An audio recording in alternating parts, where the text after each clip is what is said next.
your teacher Tabassum Riaz Khan welcomes you to the Brihanmumbai Mahanagarpalika Education Department MCGM virtual class. Let us start our lesson by this presentation. अस्सलामुअलैकुम प्यारे बच्चों, ये video MCGM की जानिब से online virtual class के लिए पेश किया जा रहा है। तो आज हम सीखेंगे जमात चहारों, सब्जेक्ट है माहौल का मुताला 1 और हमारे लेसन का नाम है लेसन नंबर 10 लिबास क्लोथ्स और मैं हूं आपकी VTC मोहल्लिमा तबस्सुम रियाज खान। तो चलिए शुरुआत करते हैं हमारे आज के लेसन की।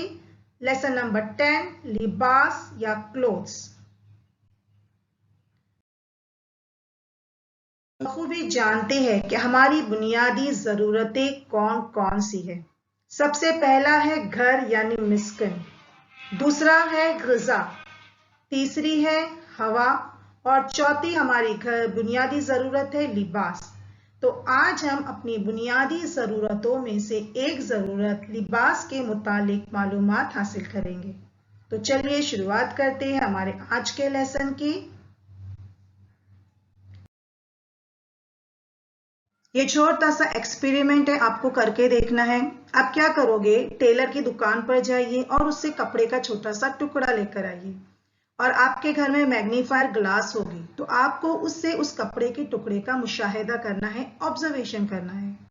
आप जब मैग्नीफायर ग्लास से उस कपड़े के टुकड़े को देखोगे तो आपको उस कपड़े पर रेशे नजर आएंगे जो कि धागे होते हैं, धागों के रेशे आपको नजर आएंगे। कपड़ा जो है बच्चों इन्हीं लंबे धागों से बुनकर तैयार होता है। अब लंबा धागा आता कहां से है, चलिए वो देखते हैं। के लिए आपको दूसरा एक्सपेरिमेंट करके देखना है। आपको कॉटन लेना है, रुई, और उसको हाथों में मलते हुए उसकी लंबी बत्ती तैयार करनी है, लंबी और जो है वो पतली बत्ती तैयार करनी है। इसी तरह तैयार होता है धागा जिससे कपड़े को बुना जाता है। आजकल कपड़ा बुनने का काम मशीनों में किया जाता है, लेकिन पहले जमाने में कपड़ा बुनने के लिए गांधी जी इस तरह का चरखा इस्तेमाल करते थे। हमारे मुल्क को आजाद कराने के लिए महात्मा गांधी ने अवाम को स्वदेशी चीजें इस्तेमाल करने की तहरीक दी। स्वदेशी चीजें यानी हमारे भारत देश में तैयार की हुई चीजें, और इसके लिए उन्होंने इस चरखे का इस्तेमाल किया। वो इस चरखे पर सूत काता करते थे और इसी के धागे से तैयार किए हुए कपड़े पहना करते थे और लोगों को भी उन्होंने इसी तरह करने का मशवरा दिया। ठीक है, तो कपड़ा तैयार होता है धागों से और धागे तैयार होते हैं इस तरीके से चरखे पर सूत काट कर। चलिए अब देखते हैं आगे। बच्चों अभी आपको क्या करना है, आप अपने घर के बाजू में एतराफ में जो भी कपड़े की दुकान है आप उस कपड़े की दुकान पर जाइए और कुछ सवालात है जिनके जवाबात आपको हासिल करना है। ये छोटी सी एक्टिविटी आपकी टेक्स्ट बुक में दी हुई है। आप जब दुकान पर जाओगे तो दुकानदार से आप पूछोगे, कपड़ों को देखोगे कि दुकान में कौन कौन सी किस्मों के कपड़े हैं, उन कपड़ों के नाम आप दुकानदार से पूछो। उनको पूछो कि आपने ये कपड़े कौन से इलाके से लेकर आए हैं, ये कपड़े कौन से धागे से तैयार हुए हैं। तो अगर आप ये सवालात पूछोगे तो कपड़ों के बारे में आपके पास कई ज्यादा मालूमात इकट्ठा हो जाएगी। आपको पता चलेगा कपड़े कहाँ से आए हैं, कपड़े किन धागों से तैयार हुए हैं और उन कपड़ों की किस्में और उनके नाम क्या क्या है। तो आपको हो सके तो ये छोटी सी एक्टिविटी जरूर कीजिए। आपके इलाके की करीब की दुकान पे जाइए और इन मालूमात को हासिल कीजिए। चलिए अब देखते हैं आगे। जानते हैं कपड़ों की किस्मों के मुतालिक। अभी हमने देखे कपड़ा तैयार होता है धागों से, लेकिन धागे भी मुख्तलिफ किस्मों के होते हैं और जिनसे तैयार होने वाले कपड़ों की किस्में भी मुख्तलिफ होती है। जैसे सबसे पहले हम देखते हैं सूती कपड़े के बारे में। सूती कपड़ा तैयार होता है कपास से। कपास से सूती धागा तैयार किया जाता है और उससे तैयार होता है सूती कपड़ा, जो हम गर्मियों में इस्तेमाल करते हैं क्योंकि सूती कपड़ों में गर्मी कम महसूस होती है। तो ये हो गया सूती कपड़ा जो सूती धागों से तैयार होता है। उसके बाद भेड़ से हमें हासिल होता है ऊन। ऊन का इस्तेमाल करके हम बनाते हैं टोपी और स्वेटर, शॉल वगैरह। और ऊनी कपड़ों का इस्तेमाल हम करते हैं सर्दियों में, मौसम सरमा में ठंडी से बचने के लिए। इसके अलावा नायलॉन और रियॉन के कपड़े भी आपने बाजार में देखे होंगे जो कोलतार से तैयार होते हैं। ठीक है, तो कपड़ों की बहुत सारी इसके अलावा भी किस्में हैं। रेशमी कपड़ा तैयार होता है रेशम के धागे से, जो तैयार होता है रेशमी जो है कीड़े से, रेशम के कीड़े से। तो कपड़ों की कई किस्में हैं जो हम अपनी रोजमर्रा जिंदगी में इस्तेमाल करते हैं। तो यहाँ पे कुछ किस्में हमने कपड़ों की आपको बताई, सूती कपड़ा, ऊनी कपड़ा, नायलॉन और रियॉन। चलिए कपड़ों के बारे में, लिबास के बारे में मजीद मालूमात हासिल करते हैं। आप जानते हैं कपड़ा किस तरह तैयार किया जाता है? कपड़ा धागे से तैयार किया जाता है, लेकिन कपड़ा तैयार करने के दो तरीके, कपड़ा बुनने के दो तरीके हैं। एक तरीका है हैंडलूम और पावरलूम। अब हैंडलूम और पावरलूम क्या है, चलिए उसके बारे में थोड़ी सी मालूमात हासिल करते हैं। हाथों से जो कपड़ा तैयार किया जाता है वो कहलाता है हैंडलूम।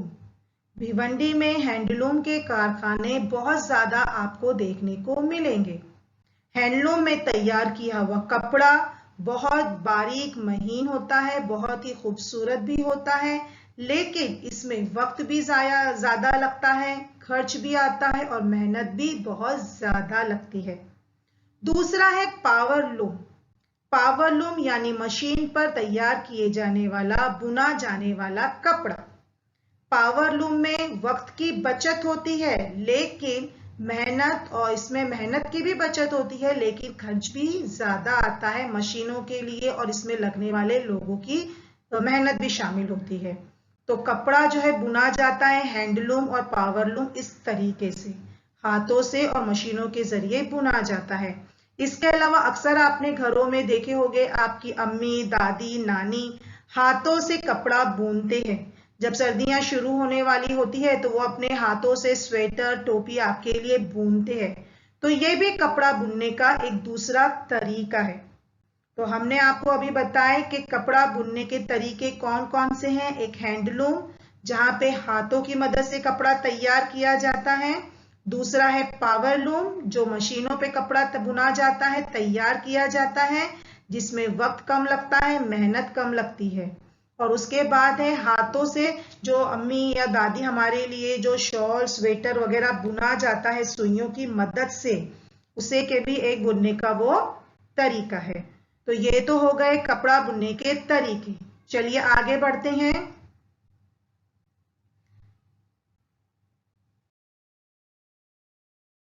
अब हम देखेंगे कि हम जो कपड़े पहनते हैं वो मैले क्यों होते हैं।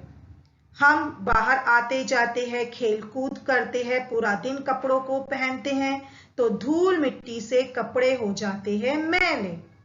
अब अगर हम उन मैले कपड़ों को, हमारी अम्मी धोते हैं, उसे पानी में डुबोते और निचोड़ते हैं, तो आप देखोगे कि पानी गंदा हो जाता है। पानी गंदा क्यों हुआ? कपड़ों के अंदर मौजूद धूल मिट्टी से, कपड़ा के अंदर मौजूद गंदगी से पानी हो गया मैला। वो धूल मिट्टी कहाँ से आई?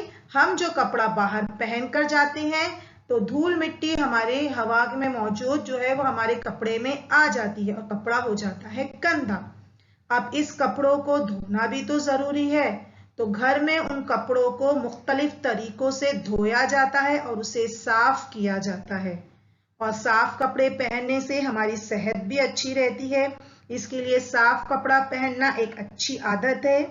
सेहतमंद रहने और सलीकामंदी के जाहिर करने के लिए हमेशा साफ सुथरे कपड़ों का इस्तेमाल करना चाहिए, क्योंकि साफ सुथरे कपड़े पहने हुए बच्चे हर किसी को पसंद आते हैं। तो देखा आपने कि कपड़े किस तरह मैले होते हैं और उन्हें किस तरह धोया जाता है। अब हम देखेंगे कि कपड़ा धोने के लिए हमारे घर में कौन कौन सी चीजें इस्तेमाल की जाती हैं। कपड़ा धोने के लिए साबुन सर्फ का इस्तेमाल किया जाता है, लेकिन अगर साबुन या सर्फ मौजूद ना हो तो खाने के सोडे का इस्तेमाल, जो धोने का एक सोडा आता है बाजार में, उसको भी कपड़ा धोने के लिए इस्तेमाल किया जाता है। इसके अलावा रीठा होता है, रीठे को भी पानी में भिगो के रखा जाता है और जब हम उसे हिलाएंगे तो हम उसमें झाग महसूस करेंगे, इससे भी कपड़ों को धोया जाता है। जब हमारे पास कपड़े धोने के लिए साबुन या सर्फ मौजूद न हो तो उस वक्त हम कपड़ा धोने के लिए धोने का सोडा या रीठे का इस्तेमाल कर सकते हैं।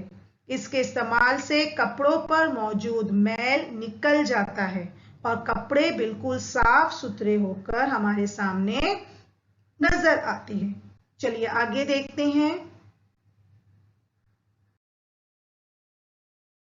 अब बच्चों, यहाँ पर एक तस्वीर आपके सामने नजर आ रही है। इन तस्वीर को आपने अक्सर आपके घरों के आसपास देखा होगा। ये तस्वीर है कलई घर की। ये जो लोग होते हैं ये हमारे घर के पुराने कपड़े लेते हैं और उसके बदले हमें नए बर्तन देते हैं। इन्हें कहते हैं कलई घर। ये हमारे अक्सर आपको आपके इलाकों में आसपास घूमते हुए नजर आते हैं। ये जो है पुराने कपड़े लेते हैं और नए बर्तन हमें देते हैं। तो ये पुराने कपड़ों का क्या करते हैं? ये पुराने कपड़ों को मुख्तलिफ कामों के लिए यूज करते हैं। पुराने कपड़े अगर पहनने के लायक हो तो इसे वो बाजारों में बेचते भी हैं। तो आपके घर में भी अगर पुराने कपड़े हो तो आप उन्हें जाया करने की बजाय आप उन्हें डोनेट कर सकते हैं, जरूरतमंदों में उस कपड़ों को तकसीम कर सकते हैं। ये एक सवाबे जारिया भी हो जाएगा।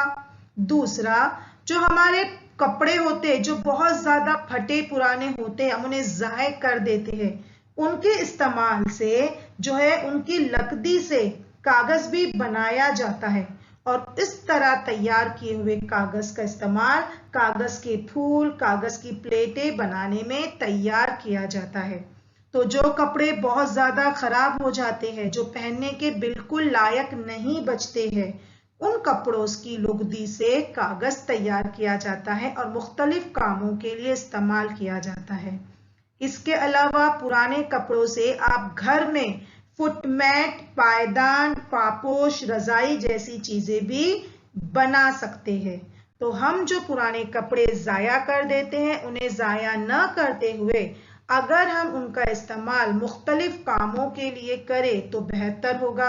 जैसे कलईगर क्या करते हैं, जो पुराने कपड़े ले जाते हैं, अगर वो पहनने के लायक हो, बहुत अच्छे हो, तो उन्हें थोड़ा सा ठीक करके बाजार में बेचते हैं जिन्हें जरूरतमंद लोग खरीदते हैं। या तो उन चीजों का इस्तेमाल वो इन मुख्तलिफ कामों के लिए करते हैं।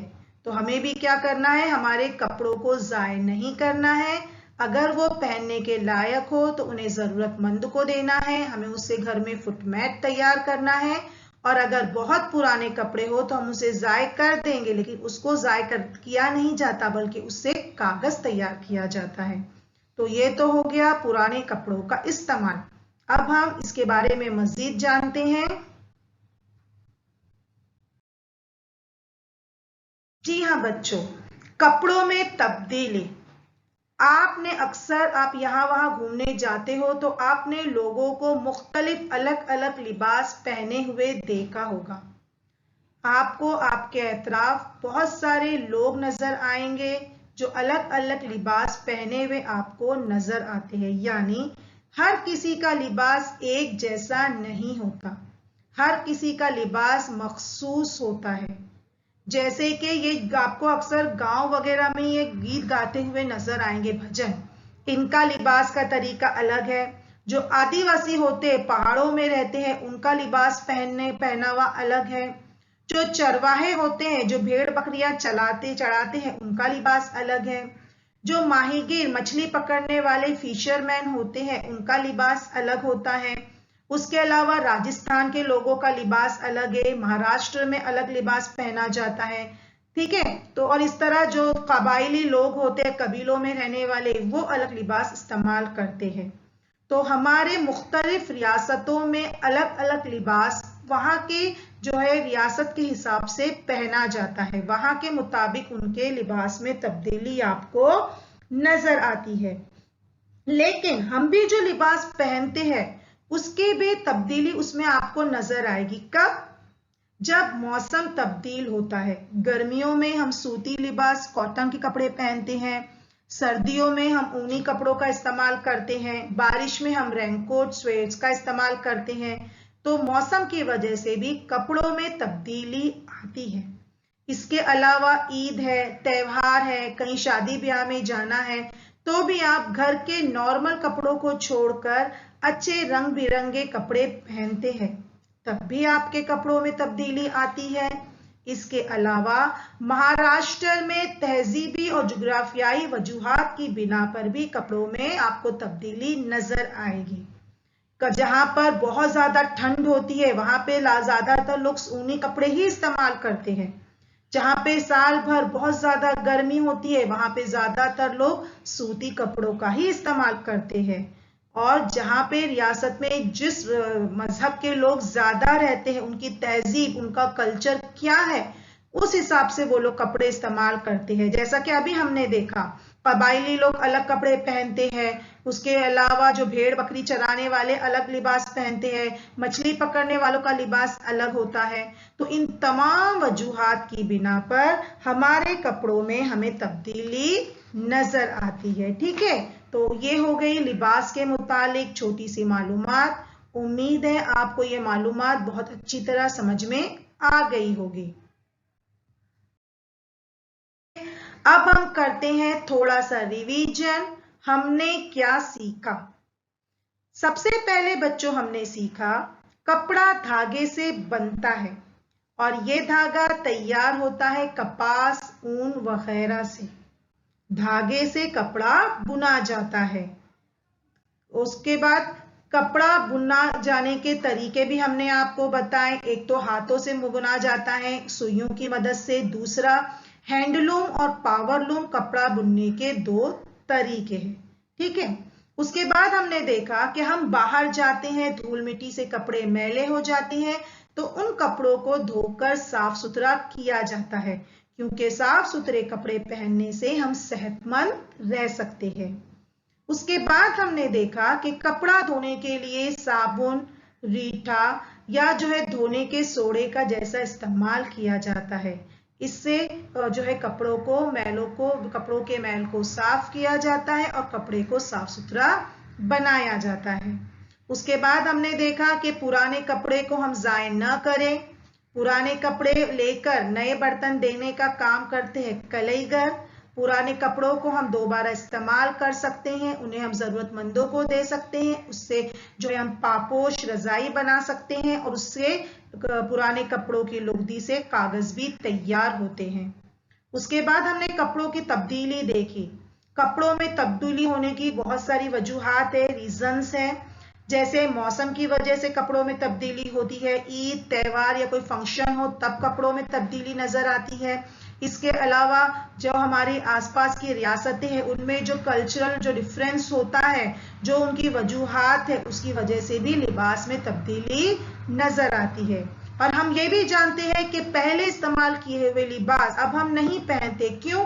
क्योंकि वो अब हमें छोटे हो जाते हैं, तो हम वो लिबास अपने छोटे भाई बहनों को या किसी जरूरतमंदों को देते हैं, क्योंकि हमारी बढ़ोतरी होती है लेकिन लिबास की बढ़ोतरी नहीं होती। तो लिबास जो है हम अपने छोटे होने वाले अपने भाई बहनों को दे देते हैं। उम्मीद है बच्चों आपको हमारा आज का सबक बहुत अच्छी तरह समझ में आ गया होगा। तो बच्चों आपको क्या करना है होमवर्क में?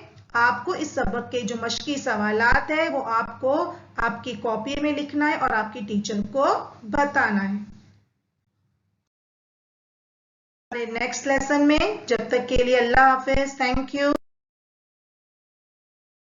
स्टूडेंट्स वीडियो को लाइक कीजिए, चैनल को सब्सक्राइब कीजिए। इसके अलावा नीचे डिस्क्रिप्शन बॉक्स में चंद अहम क्वेश्चंस दिए गए हैं जिसे आपको सॉल्व करना है, जिसके आपको आंसर्स देने हैं, और एक फीडबैक फॉर्म की लिंक आपको दी गई है जिसे आपको फिल करना है ताकि ये वीडियो आपको कैसा लगा इसका फीडबैक हम जान सके। तो please kindly fill that feedback form link. हूँ बच्चों, आज हमने जो कुछ भी सीखा है आपको बहुत अच्छी तरह समझ में आ गया होगा। तो इंशाअल्लाह हम अगली बार एक नए सब लेसन के साथ मिलेंगे। आपको जो होमवर्क दिया गया है आप उसे अच्छी तरह कीजिए। तब तक के लिए अल्लाह हाफिज।